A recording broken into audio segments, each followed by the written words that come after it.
Welcome into the Arkansas Football Recruiting Report. Ailey Weiss here, joined by Otis Kirk.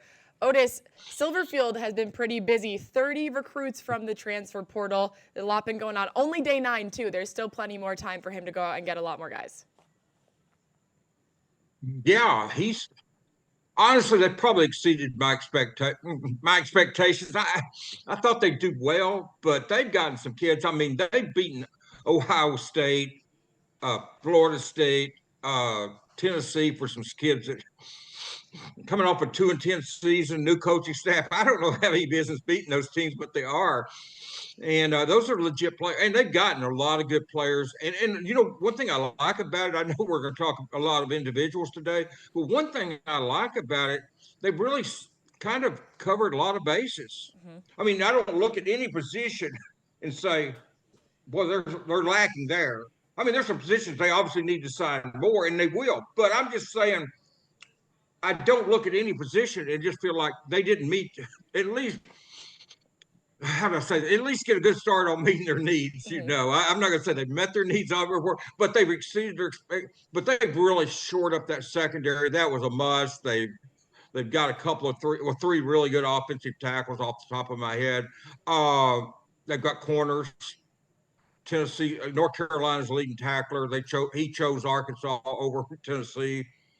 They've got some defensive tackles inside. They've got some edge rushers, other linebackers, offensive guard Malachi Breland, who from Memphis can step right up opposite Kobe Branham and start at guard probably. I mean, there's going to be spring practice. These kids will have to win those jobs, but I'm just speaking. There's a good chance. Tight end, they've signed two, I believe, and Jaden Pratt's coming back. See, that was huge. And I really hate to see Charlie Collins go to the portal. But he came back, and that's to me is big. And he's more about upside, I think. I don't think, you know, somebody might say, well, he hasn't done that much. Well, but also he was a sophomore. I mean, he's only been here 2 years. But that kid's got a lot of upside. He was great in college, great in high school. And it's just not a type of kid from Little Rock Mills or Pine Bluff, you know, that you want to lose. He played at both high schools, graduated from Mill. But he's not the top player you want to lose. You know, and then quarterback, they've signed a couple.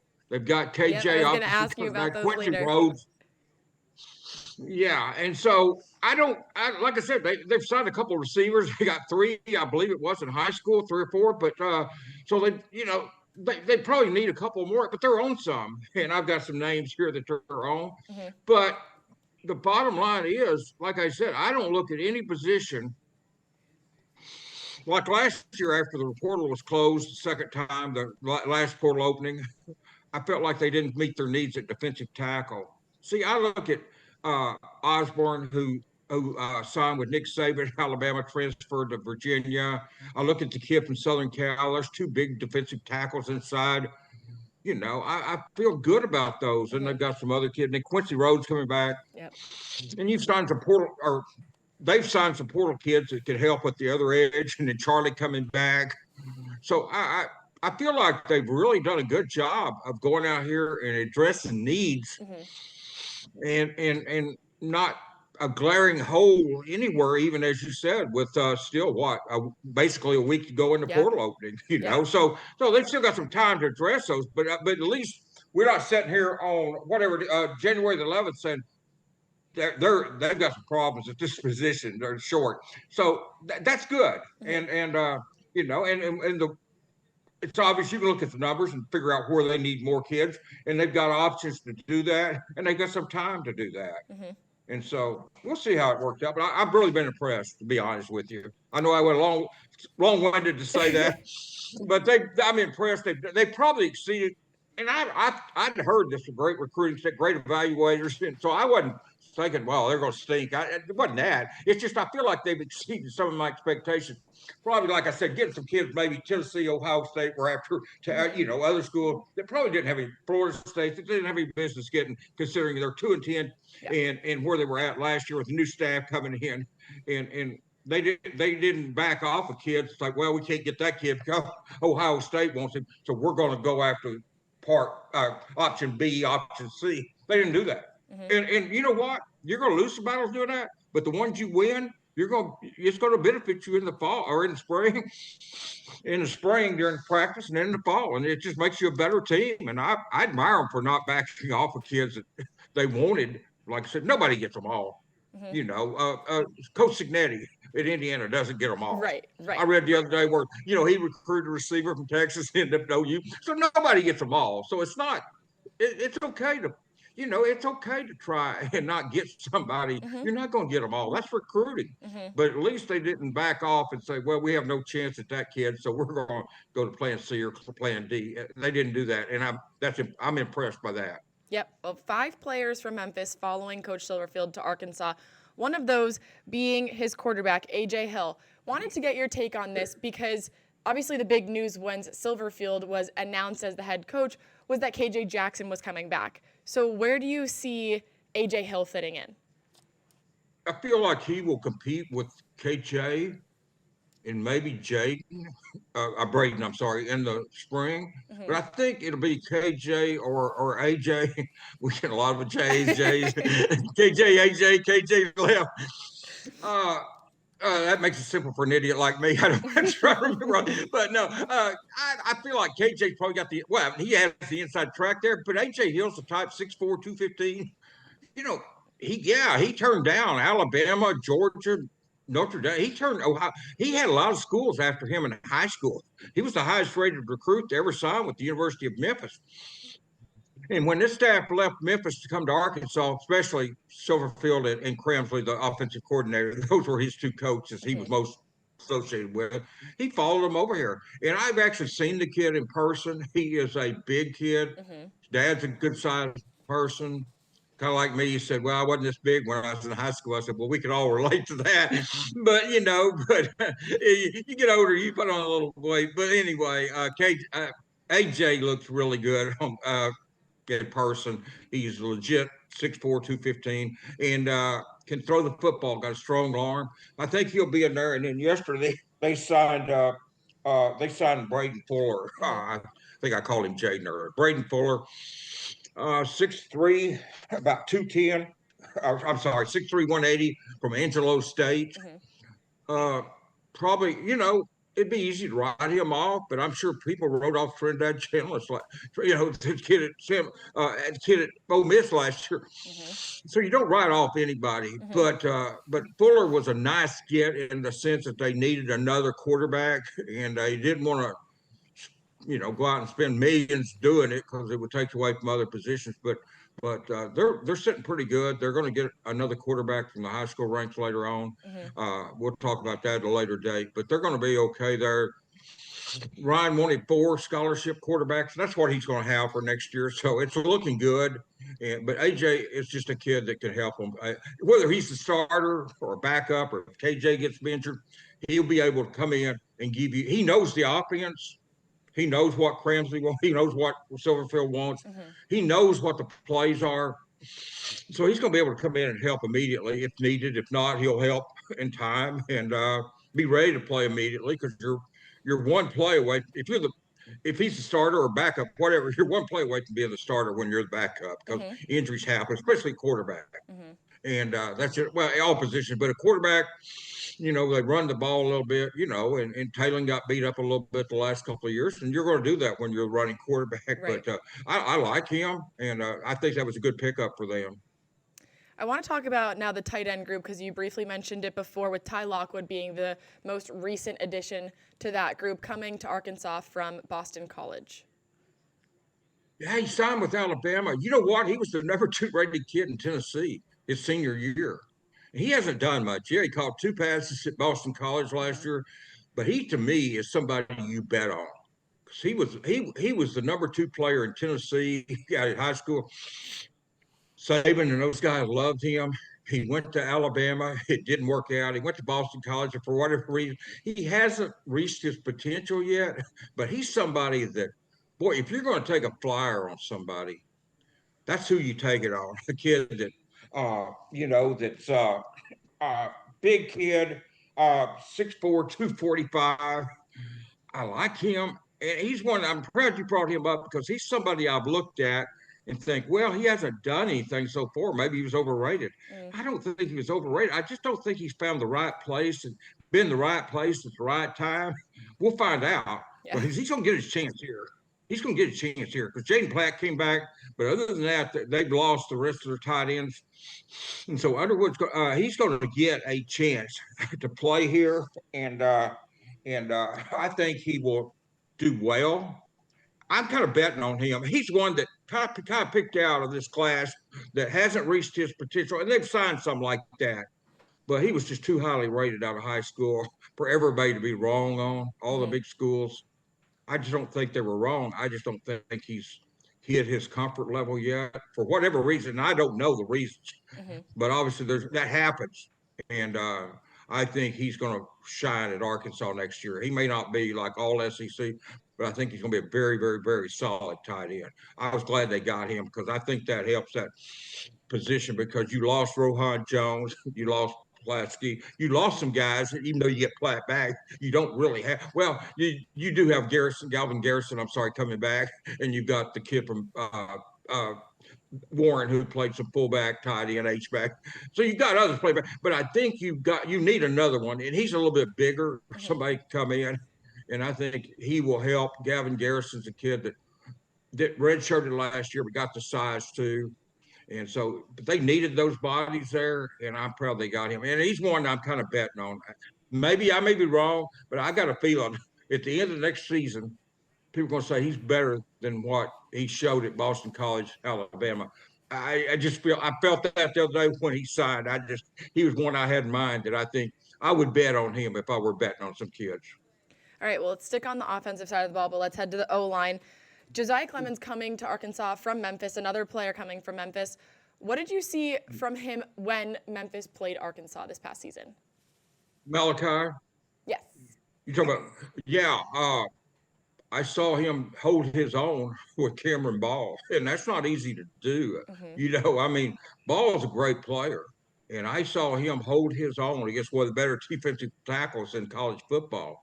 And so I really like him. I think he'll play him. I think where he'll end up is opposite of Kobe Branham, next to the center. I think you'll see Braylon Malachi come in there at guard opposite Kobe Branham, and that'll give you that solid three up the middle there with the center, Kittler and Branham and Malachi. So I liked him. I thought he held his own in that game. He didn't. It wasn't like Ball embarrassed him or anything. Hmm. If you can hold your own with Kim Ball and some of the others he did in the season, you can hold your own with most players in college football. Hmm. And that was a good pickup for them. It was solid. I figured he would be one of the first wave of Memphis players that Ryan would bring over here to try to get, and he was. He was in that first group of four, Hmm. and those were kind of the elite four. And the only one missing to me was that safety that went to West Virginia.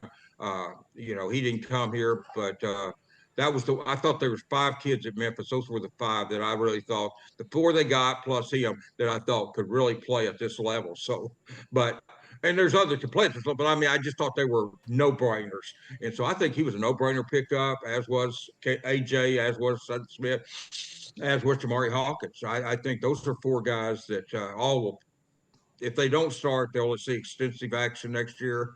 I think Malachi will start at guard opposite Kobe Branham. This is perfect. I was going to go to Sutton Smith next, but we're going to save that for after the break. Stick with us. Welcome back in. Ailey Weiss alongside Otis Kirk here. All right, so we were talking about a lot of the recruits. We're going to continue to break them all down and then talk about a little local situation that's been going on. But first, Sutton Smith, this guy tore up Arkansas's defense. That was a great that was a great run at the end of the game. Nobody liked it at the time, but now that you look back, you think, man, maybe he can do that for Arkansas. But Sutton is a small man. And what I like about him, he's just the opposite of Braylon Russell and Jasper, the running back from Michigan that they signed, Jasper Parker. But he's more lightning, more maybe they're thunder. Not that they don't have speed, but Sutton Smith offers you a different different size, different style running back there to go with the bigger backs, and I like that. I like that combination. But Sutton's a very good runner. He's tougher than you would think at 5'9", 185. And I know I hear people say, well, he won't be able to carry it every time in the SEC. I don't know what he has. I don't think anybody's expecting him to carry 20, 25 times a game. When you've got Braylon Russell, you've got Jasper Parker, I don't know, and you've got the high school players, you've got others kids coming back on the team. So I don't think anybody's asking him, or not asking, but expecting him to carry 25 times a game. But he's capable of carrying as many times as he needs to. He's a tough running back, and he'll do well for them. I like him. He's got a lot of speed, and he offers a different style of running than maybe the Braylon and the Parkers and stuff. And I like the big. You get the big, you get the small, or the smaller, the bigger. Kind of faster. All of those guys are fast, but he's faster and offers a scat back type mentality out there at running back, whereas maybe the other guys more. Braylon's more of a power guy. Yeah, it'll be a duo that can balance each other out. Another guy we want to talk about, Terrence Robertson. This is a guy that you've been following for quite some time now, right, Otis?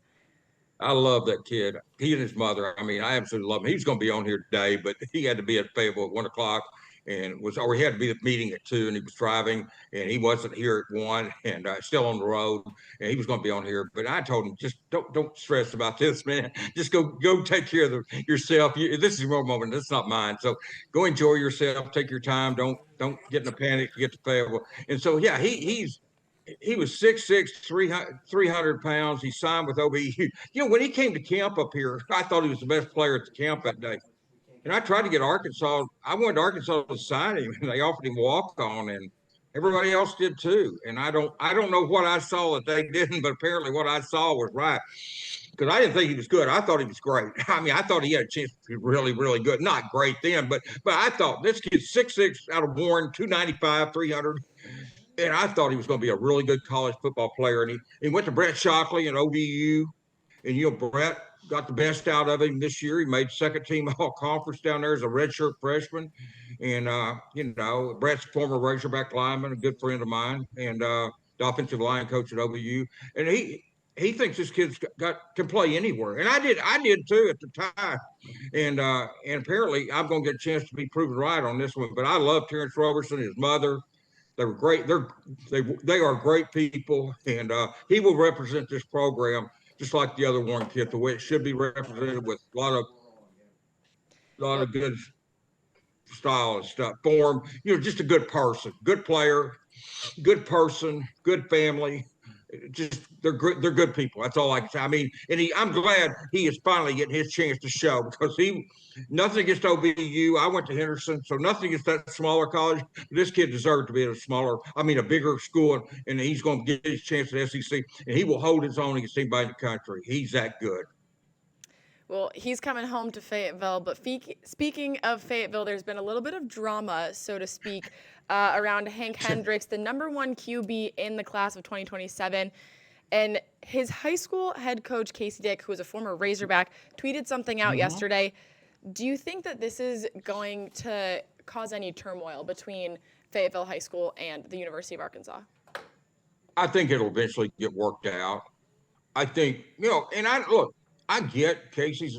I understand why he would be upset. His quarterback's not going to be here. He's going to be at Arkansas next year. It probably could have been handled better on all parties. But the bottom line is, here's what I said yesterday. I was actually eating when I got this message that happened, and I said, "Oh man!" So I was at the Catfish Hole eating and trying to enjoy a meal, and I got bombarded with that. And I just, here's the deal. I get. You're a coach. Your job, you depend on quarterback's probably the most important position on the field, and you're losing yours for next year. But in all honesty, Casey would have never had that kid had it not been for the University of Arkansas. Sam hired his dad, who was the head coach at Bernie High School in Texas, to work at the U of A. So obviously Hank went to Fayetteville and played, but Casey would have never had the kid had it not been for the U of A. And I think this is going to get resolved. I know he said they're not welcome on the campus anymore, but I don't think as a coach at Fayetteville you can do that. He's benefited by the University of Arkansas I mean, Manny Powell played for him, came from Ohio, Hank Hendricks and others. It's just he probably I think we've all done that. To be honest with you, we've Mhm. all probably put something on social media when we were mad, and then 5 seconds later we think, "Why did I do that?" And I think that's probably one of those moments. I think Casey, he obviously deleted it, but once it's out there, I mean, you can delete it, but all it takes is one or two people to capture it. It's never going to disappear. Mhm. I think at least I hope it. I know Casey. I actually interviewed him when he was at Allen High School when he's a recruit. I went down and watched him play. He and Marcus Shavers at Allen High School in Texas. I was down there, so I like Casey. I like the coaches at Arkansas. I like everybody involved. I like Hank Kendricks. I like his dad. Mhm. So I like everybody involved. And when you've got that many people and they're all decent people, I think it'll get resolved. I Mhm. think it'll get worked out. At least you hope it does, Yep. because it's not it nobody benefits by that. Nobody benefits by U of A not being welcome on the Fayetteville campus. And like I said, maybe in the future, I don't know exactly how that went down, but maybe Arkansas, if they do that, can handle it a little bit better on their end. I don't know. I mean, and I don't know all the deep down inside details. I know the Right. basics of it. I know what was. I saw the tweet. I saw it deleted, and Mhm. I know all the parties involved, and so I think it'll get resolved. But it looks like Hank will be at the University of Arkansas. He's reclassified. Here's what you've got to do as a coach, and you may not like this, but here's what you've got to do. It's just kind of like if you're the coach at Arkansas and a kid walks in like Ian and says, "I'm transferring." He went to Texas. You've just got to wish him good luck. You don't have Right. to like it, but you've Yep. got to respect the kid's wishes. And if Hank's wanting to reclassify to 2026, it's not like.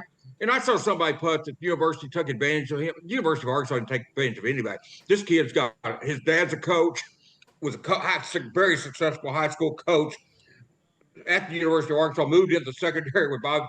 He's not getting taken advantage of. This kid's got a great support staff around him, so Mhm. nobody's taking advantage of anybody. Mhm. So let's do away with that. And I want people like that don't need to be posting that, because that's just way off. That's just not true. Nobody took advantage of anybody.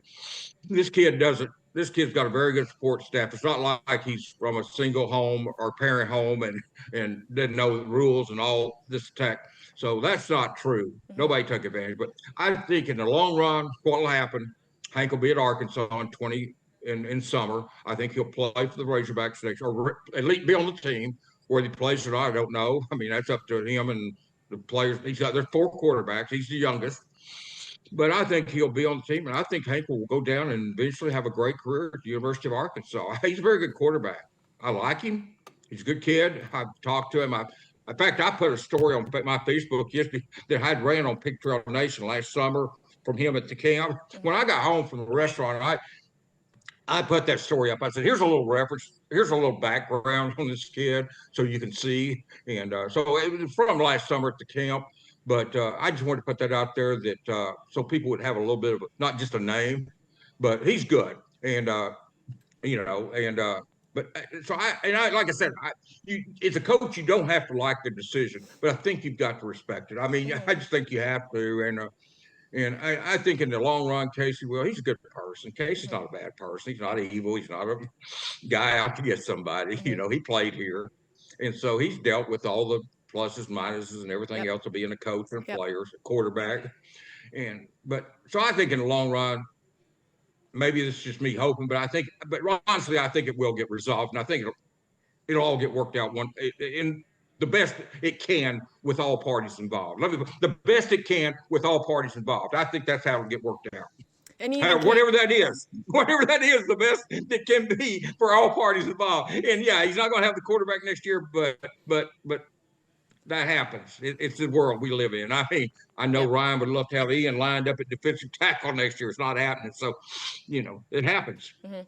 Well, he even came out with a tweet later in the day after he took down his initial one saying that he apologized for the tweet. He wants nothing but the best for his players. So I think he recognized that as well and wants to move forward. Lots more Well, time in the transfer portal. And remember, once guys enter the transfer portal, they don't have to sign anywhere by the time that it closes. They still have all right. the rest of Okay. months to decide until then. Yeah.